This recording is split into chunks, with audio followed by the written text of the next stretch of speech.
Hey everyone, it's Kathy. And Paul here with Adulting. We're here to help you navigate the crazy world of adulting.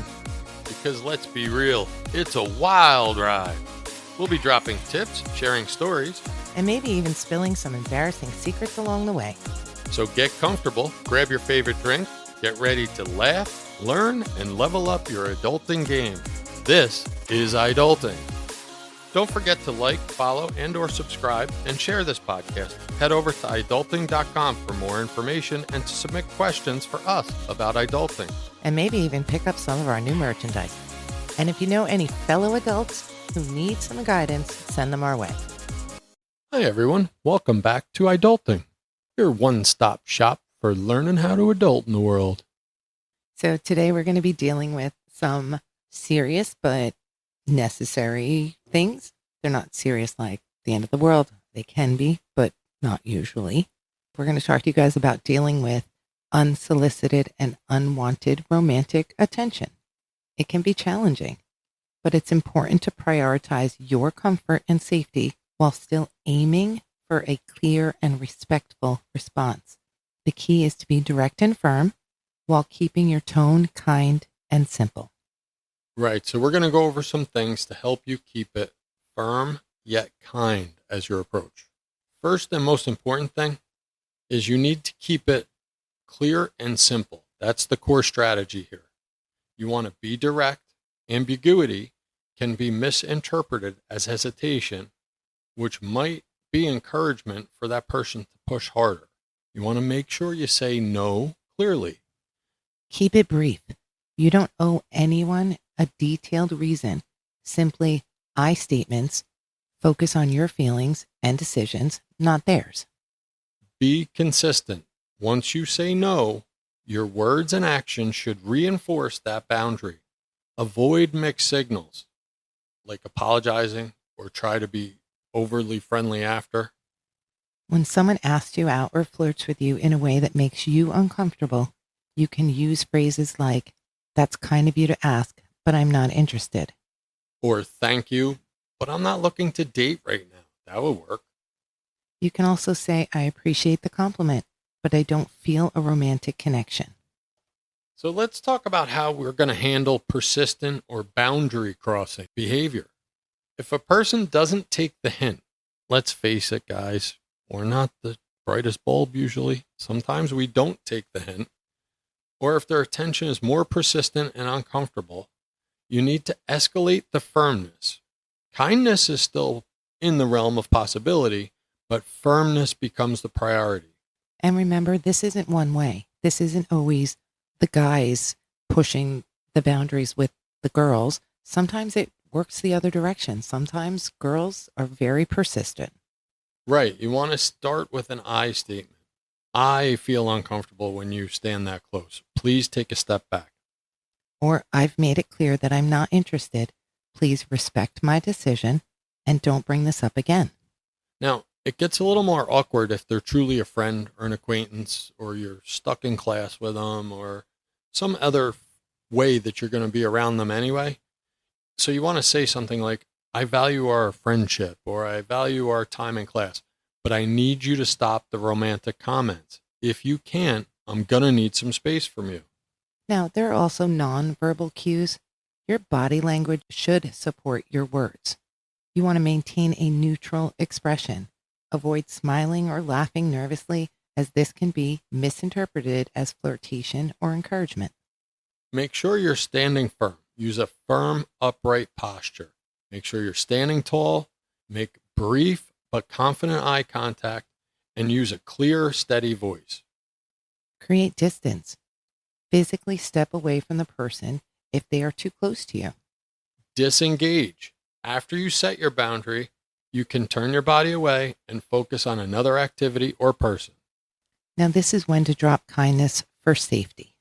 If the person becomes aggressive, threatening, or completely ignores your clear rejection, your immediate safety is the only priority. At this point, you do not owe them kindness anymore or a polite explanation.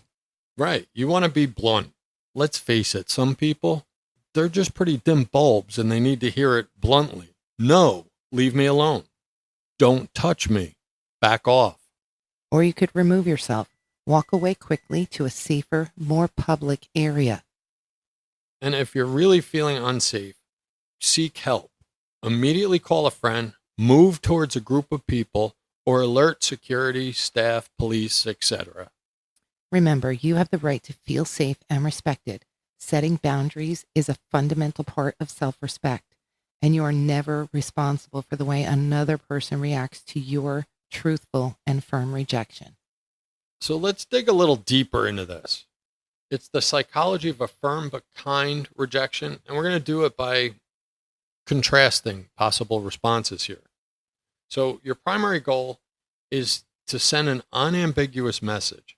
Young men and women often fall into the trap of being too kind or too apologetic by using language that cushions the blow, so it creates confusion and leaves the door open for, well, is that a no or a maybe? Right. So I'm going to give you a statement that you should avoid that can be confusing to someone receiving it. And then Paul is going to tell you how to say it clearly.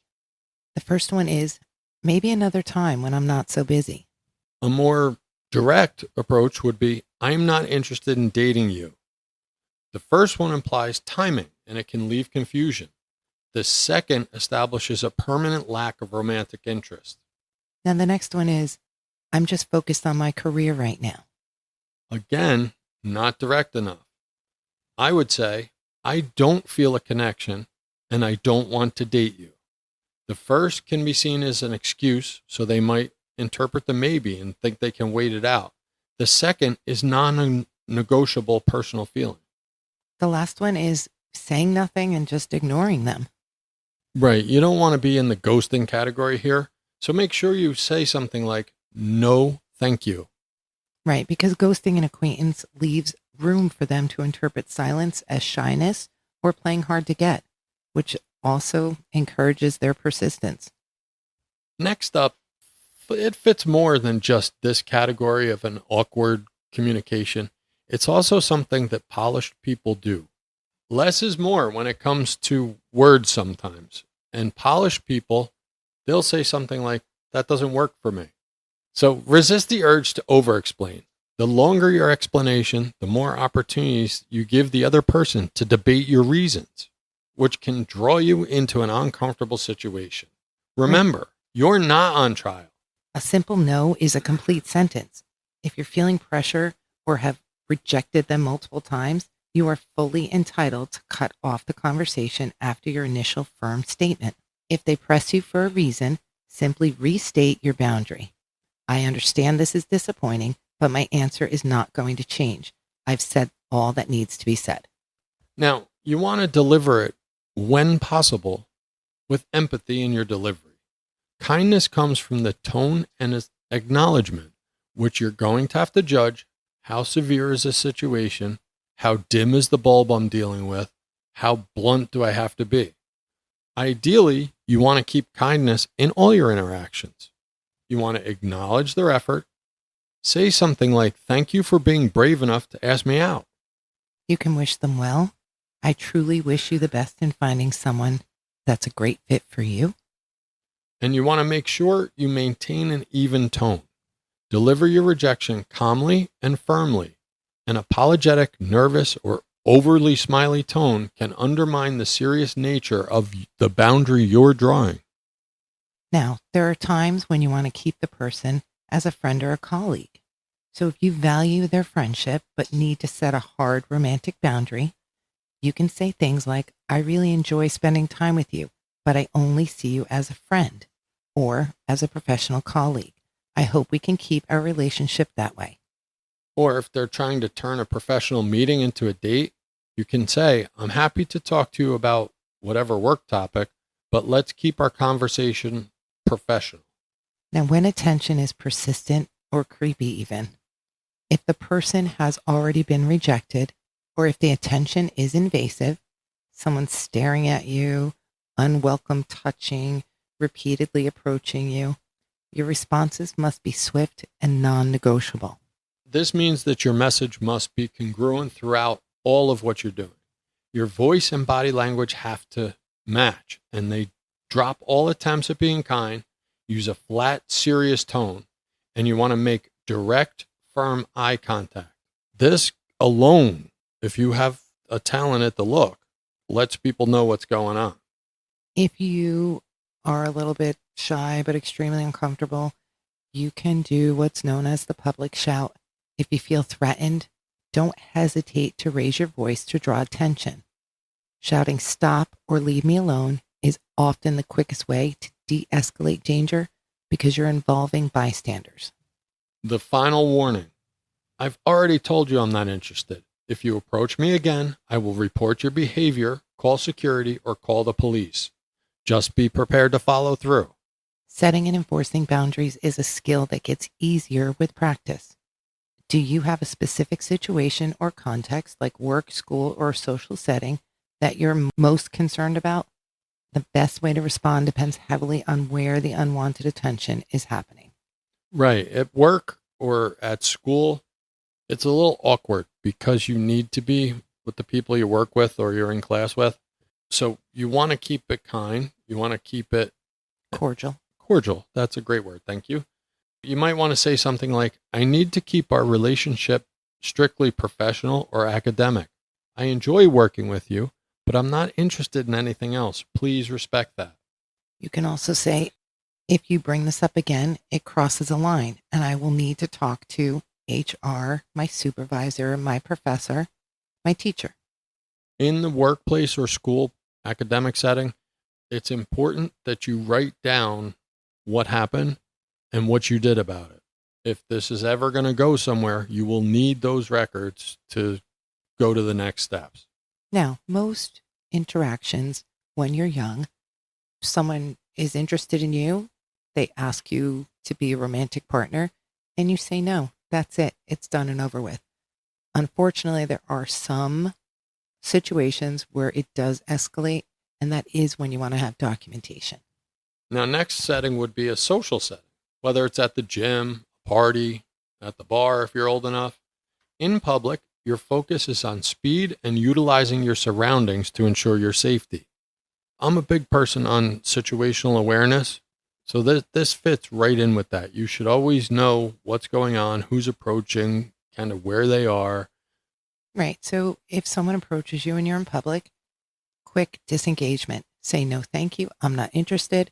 Then immediately turn your attention to your friends, your phone, or an activity. Don't linger. Now, when it says your phone, I'd have to advise you should move away from that person. Correct. But if you're sitting in a bar and someone comes up and approaches you, you can absolutely shift yourself in your seat and look at your phone like something's important. Body language is important. Stand close to a friend, a bartender, or security staff. Your physical placement is a nonverbal boundary. And you can always lie if needed. If someone is overly aggressive and won't back down, a simple non-negotiable lie like my boyfriend/girlfriend will be here in a minute or I'm meeting with my family can sometimes be the quickest way to end an interaction without inviting debate. Your safety trumps absolute honesty. I did that one. That's exactly what I did at the gym with that young lady when the creeper wouldn't leave her alone. I pretended to be her dad because, let's face it, I'm not young anymore, and started talking to her about what we're going to do when we get home, and she went right with it because she needed a bailout. Now, there are some pitfalls. We're going to address the just a little more problem people come into contact with. It's a common pitfall in being kind. You feel obligated to smooth things over and make the other person feel better, which can lead to giving them mixed signals. Right. You have to remember, apologizing can actually be dangerous because if you've rejected somebody, the apologies imply that you've done something wrong and that your boundaries are up for negotiation. You don't want that to be the case when it comes to these awkward interactions. So avoid saying things like, I'm so sorry, I just can't. A way to rephrase that would be, thank you for your interest, but I'm not interested. And you can say that kindly. You can also avoid things like, I feel really bad about saying no. Instead, say, I appreciate you asking, but my answer is no. And then there's the ever important concept of understanding no, N-O, is a complete sentence. The kindest thing you can do for someone after a rejection is to be absolutely final so they can move on. Avoid phrases that soften the blow but encourage future contact. Right. You don't want to say, I'd love to, but I'm just too busy right now. What you should say is, I appreciate the offer, but I won't be able to go with you. A terrible one to say would be, let's just see how things go. It would be much better to say, I don't have romantic feelings for you. By being firm, clear, and focused on the safety and integrity of your own boundaries, you are acting with respect for yourself and a clarity towards the other person.